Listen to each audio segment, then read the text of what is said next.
Hey guys, it is the Green Brick, and here I've got, it's a type of fidget cube, and I found it on Let's Do This. He had a tutorial on it, and I gave some of the credits to somebody else, but I can't quite remember who. But this is a Lego Technic Infinity Cube.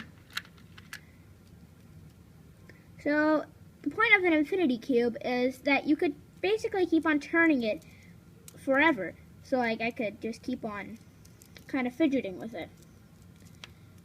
Now there is a different type that's not Technic that is a bit more sturdy, but this is the only Technic type that's at this size.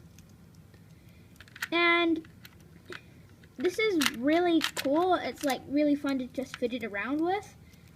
Let's say you're finished your work at a classroom early and you're waiting for the rest of the class to finish. This is a really fun toy to just fidget with, and it's made out of toys, and so you don't have to go to the shop and buy one of those cheap plastic ones. And so yeah, here is the Lego Fidget Cube. So if you would like to find a tutorial, go to Let's Do This and you can find the tutorial there. And so yeah, thanks for watching. See you in the next video.